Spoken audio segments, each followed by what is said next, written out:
You're alluding to something there, it sounds like. You're saying like just growth in general. Particularly pay. Yeah. Yeah, like, I mean, we're restructuring. We will be restructuring that in the very near future. How often do you revisit comp plans, do you think? Because those are tricky because the business shrinks and expands and adds verticals and does stuff. And comp plans are one of the most difficult things to do in a medium to large size business. I think what you got to do is you got to sit down with your top team and just say, like, or even just yourself, and just say, do I feel like our team is being adequately financially incentivized?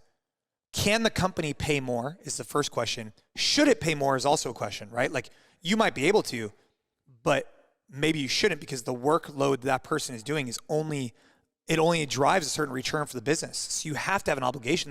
That's a huge benefit. If you're an owner, if you're an operator, if you're a coach, you got to think, how much value can I provide for the business so that the business is obligated to pay me more because of how much value I'm adding. MDV is a really good example of that.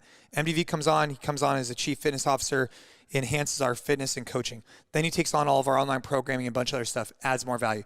Now he takes on as an influencer, and he could drive more value for us through app downloads, through whatever else it is. And so he's making himself so desirable from a business perspective that the company has to say, hey, we need to compensate him effectively. And so we do those check-ins on a, maybe quarterly basis. And then we start saying, okay, in this next quarter, if we hit certain benchmarks, we need to go and reevaluate. So we will be doing that for our coaches here in the very near future, and they'll be finding out about that. Do you have hybrid comp plans where it's base plus performance-based or commission pay? We have a very, maybe from more on the sales side, there's a few like incentives put in. Yeah. Is that what you're referring to, like new things coming in? Will they be more performance-based? No, like for our coaches, for example, Okay. I'll just tell you. So our coaches, let's just say they're paid, for the sake of argument, $50 an hour. But with that comes depending on like how many hours you work, your 401k, your health and dental, and then also PTO policy. Well, what we're finding is that our coaches want to make more at the top end dollar mark, and they don't necessarily care as much about some of these other benefit, things. Sure. So maybe we don't need to have such an accrued PTO policy.